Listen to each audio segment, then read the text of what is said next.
Hi, I'm Cody Alexander with MatchQuarters.com. Today, I'm going to show you a nice, easy progression that you can do out of an odd package. It's the same path.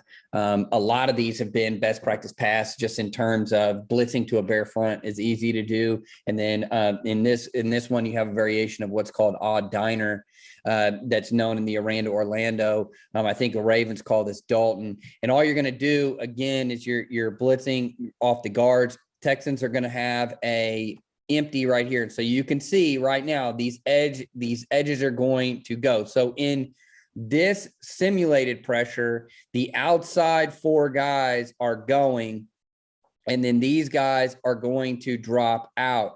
Now, the Ravens do it a little bit differently, where they actually use this guy to attack the center, and they let him kind of be this rat spy on the quarterback, which I kind of like this variation, and you'll see why. It ends up making the throw really hurried. So as you get going, he's going to do what I call stab. So he's going to stab the tackle, then he's going to work reading the guard.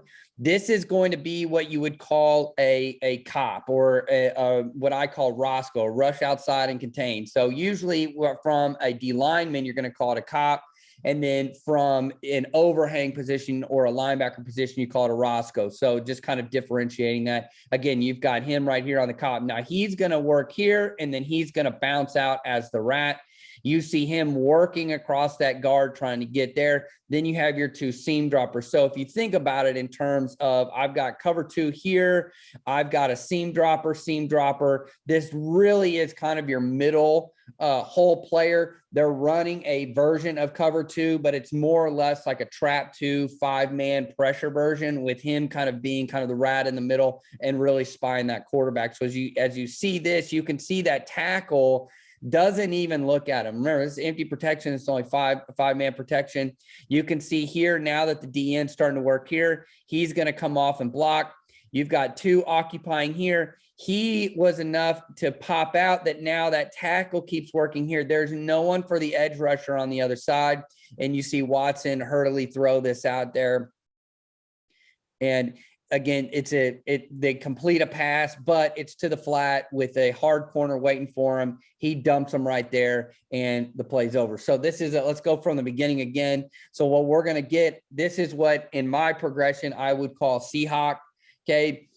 So we're talking about Northwest teams. The next one's going to be Blazers. So this is Seahawk right here. Again, we're going to get the edge rushers here. We're going to get a Roscoe. We're going to get a G read here. They're going to use the 4-eye to G read here. He ends up bouncing and being a sticky. And then we get our two seam droppers right here for our cover two, which we're going to see here. So again, I'll let you run through that so you can see this right here. It's a nice little way of doing that. Again, this is odd diner in the Orlando language, something that you see a lot at all different levels. Okay, now we're going to get Miami running what I call Blazers. So Blazers just means that we're going to have 5s, okay, and 9s. We're blazing off the edge. What we're trying to get them to do is step out, right? We want to step out. We want to float the center. Okay, we want to turn these guards into tackles. They don't like that very much. So we know they're going to have to end up stepping out.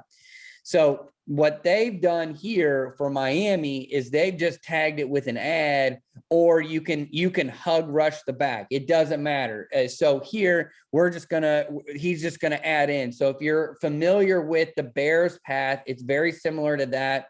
But now you've got your 6-man. It's a 6-man pressure essentially with cover one behind it.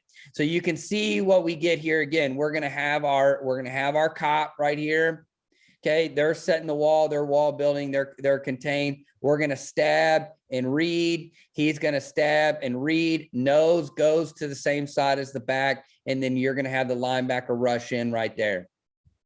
Okay, so as you can see this, they're engaging. Now these guys are holding that guard. This guy has to know, if I'm to the back, I'm just going to go ahead and hold that B gap, because where's that nose coming? Nose comes in the A gap. Again, we're working out here. We're getting those tackles to set out right here. We're isolating the guard, isolating the center. Now that back has to search. If you have him aim here and then come here, you could get that back to commit to the wrong gap. So this is essentially what we get. Now we've got a linebacker pressure in the face, you know, right there on the quarterback. That's something that quarterbacks don't like. And again, what do you end up with? One-on-one, one-on-one, one-on-one, one-on-one, one-on-one. Win your one-on-ones. We've got our pressure here. Our 3 technique ends up winning his one-on-one, and we have a quarterback sandwich in the backfield. So this ends up being a really good job. So again, I'll let it run through right here. Get the motion. You're going to see it kind of pinch. We're blitzing the bear with an add-in right on the back. Meet at the quarterback. So now we've got it against the Chiefs. It's going to be the same thing, but a little bit of a different look. Now they've got a DB in here, a safety in here instead of a linebacker. We're going to get a motion. And again, this time the nose goes to the boundary. 25 goes to the back. And what you end up getting with this, and so this is another example of being able to get kind of the same path, is now if he flares, he's going to peel and eat, and now he inserts. And so that's essentially what happens here. 90 sees the back peel. Okay, so now instead of denting and working in, he's going to dent and cop out. And that's what happens right here. You get pressure right there, and you end up getting one-on-ones.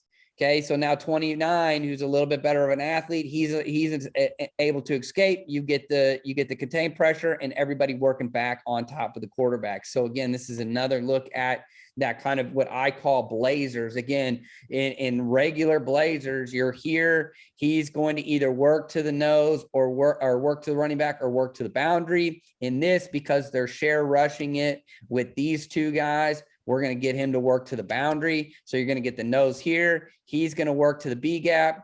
He's going to work to the guard reading on him. And again, you have your edge pressure. That would be blazers. What they've done now is that they've tagged it with the share concept. So we're going to get the peel. He's going to peel with him. He's going to insert, and he's going to pop out for the contain. And again, you get a nice look at it in a sack. This is a great pressure. Obviously, if you're not running the simulated pressure, this is a great pressure to run with cover 1 behind it. Okay, here is what I call Portland add. So now we're going to get, instead of blazers, we're going to get the opposite. So blazers means that we're firing off the edge. We're blitzing to a bear. That's a B bear. Portland's got an O in it. Now we're going to work outside. So the difference between this is we're going to get a cop from the D ends. We're going to get a stab and insert, stab and insert. Now in this, again, you're going to get the nose added in, but you're going to get a hug rush by the inside linebacker. This looks really nice. Again, the nose is going to do what I call a pin sticky.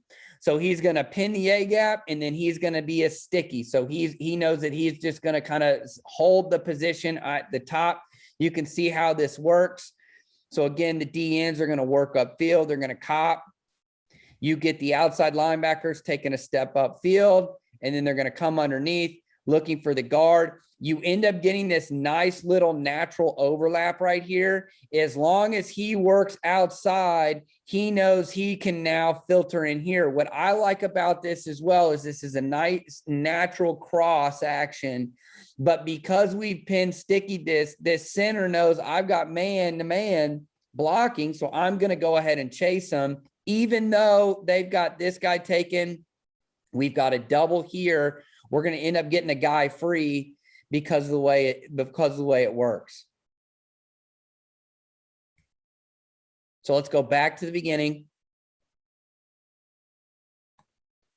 Okay, again, you get the D ends outside, you get the linebackers inside, you get a nice little twist game right there. You end up, again, win your one-on-ones. You get a guy who doesn't know who to block. The guard doesn't know who to block, so the nose ends up charging upfield.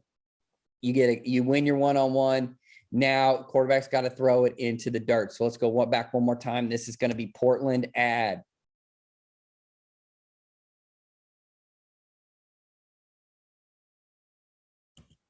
So hopefully that gives you a little bit of a progression. You've got your simulated pressure. You've got a 5-man pressure. You can get to a 6-man pressure if you hug rush it. We've also seen an example of switching it, which is Portland. And then you also got to see an example of what that would look like if you shared rushed it. The other thing that you could do off that share rush, and I'll go back to this clip, is if he flies out and he peels, you could keep him on his path and let him bounce outside if that's something that you wanted to do as well. If that made it easier for your kids, that's another easy way that you could do that, is just have the share guys basically replace each other. The nice thing about this is that if he would have blocked, if he would have stepped up, he would have just kept running his pass. So it would have ended up being here. He just holds here. He's working B gap. And now we end up getting our regular Blazers pass. So hopefully this is something that you find that's easy to install. It's fun for the kids. And if you're trying to attack bad guards, this is a great way to do it because you're making the guards play tackle. So thanks for stopping by today. Make sure to hit the subscribe button on YouTube. Follow me on MatchQuarters.com. Make sure to check out the Match Quarter Substack. Have a great day. Thanks for coming and learning the art of X.